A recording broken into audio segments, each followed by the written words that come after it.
એવી વાતો સામે આવી છે, ઘણા બધા એવા સ્કેમ સામે આવ્યા છે કે જેમાં સરકારને પીએમજય યોજનામાં ચૂનો લગાડવાના એ કારસા ઘડાયા અને એમાં સફળતા પણ મળી હતી અને પછી એ કારસા ખુલ્લા પડ્યા અને આવો જ વધુ એક વિવાદ, વધુ એક આરોપ સામે આવ્યો છે રાજકોટની ગિરિરાજ હોસ્પિટલમાંથી, જ્યાં ઓપરેશન કર્યા વિના જ પીએમજયમાંથી પૈસા પડાવી લેવાનો આરોપ દર્દીના પરિવારજનોએ કર્યો છે। વગર ઓપરેશને ખાતામાંથી 41,000 રૂપિયા કપાઈ ગયા અને દર્દીના પરિવારજનોએ વધારે આરોપ કરતા કહ્યું છે કે આ હોસ્પિટલ દ્વારા ઉઘાડી લૂંટ ચલાવાઈ છે, જેની સામે હોસ્પિટલના સંચાલકોએ પણ જવાબ આપ્યો છે। એમણે કહ્યું છે કે ખાતામાંથી પૈસા નથી કપાયા, પ્રી ઓથોરાઇઝેશન કરતા સરકાર દ્વારા પૈસા બ્લોક કરવામાં આવે છે અને ઓપરેશન કેન્સલ થયું છે એટલે સમય મર્યાદામાં એમને પૈસા પાછા મળી જશે।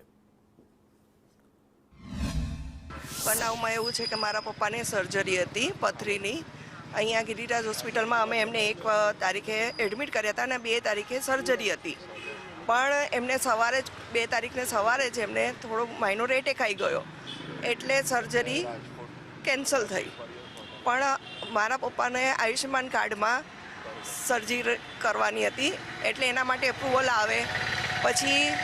થાય સર્જરી એવું હતું, પણ હોસ્પિટલવાળાએ એવું એટેક આવ્યો એટલે સર્જરી કેન્સલ થઈ।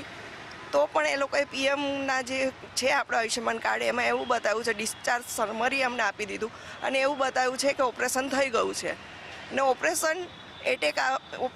પછી એટેક આવ્યો એવું બતાવ્યું છે, જ્યારે એવું નથી, પહેલાં એટેક આવ્યો હતો અને સર્જરી તો થઈ જ નથી। તો અમને પથરીનું ઓપરેશન કરવાનું હતું એટલે એના માટે અમે આવ્યા હતા, એટલે એ કે તમે આ કાર્ડ લઈને આવજો પીએમનું એટલે તમારું ઓપરેશન થઈ જશે। એટલે એ તો નોર્મલ હતું એટલે અમે ઓપરેશન કાર્ડમાં કરાવવા આવ્યા હતા। પરિસ્થિતિ આવ ખરાબ છે,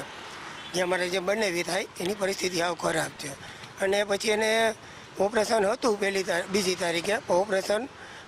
કર્યા પહેલાં એને એટેક આવી ગયો એટલે એ કે હવે આને તમે બીજા વોર્ડમાં શિફ્ટ કરવા જશે અને એ કે તમારે એમાં પૈસા ભરવા જોઈએ। હવે પૈસા અમારે હતા નહીં, પછી એમને 1-2 કલાકનો ટાઈમ આપો, બીજા આગળથી પૈસા લઈને 15,000 ભરીને અમે પછી અત્યારે એને એટેક આવ્યું ને તો એની બધી પ્રોસેસ કરી છે અત્યારે। એટલે પછી હવે એ જ અમારે એને ઓલું આપણે કયું આપણે શું કહેવાય એન્જિયોગ્રાફી કરાવવાની ને તો એ અમારી મા કાર્ડમાં કે થઈ જશે, એટલે હવે એના માટે એ પ્રોસેસ અમે ચાલુ કરી છે। તમારી માંગ શું છે? માંગ એટલી છે કે ભાઈ તમે એમને એવો મેસેજ આવ્યો હતો, કોઈ પણ આયુષ્માન પ્રોસિજર હોય પેશન્ટનું એપ્રુવલ આવે એટલે એવો મેસેજ જાય કે તમારા આટલા રૂપિયા બ્લોક થયા છે, ઇટ ઇઝ બ્લોક ઓનલી, કપાયા છે અને એ બધું ગવર્મેન્ટના તરફથી હોય બધું। એટલે આપણે ગઈકાલે જ પેશન્ટને પાછું આવી ઇવેન્ટ થયા પછી 12:40 આસપાસ પેશન્ટને પ્રી ઓથોરાઇઝેશન કેન્સલ કર્યું છે, એટલે કે ભાઈ આપણે આ ઓપરેશન કરવાના નથી એટલે એ કેન્સલ કર્યું છે। એટલે એ લોકોને એવું મિસકમ્યુનિકેશન થયું કે ભાઈ અમારા પૈસા ખોટી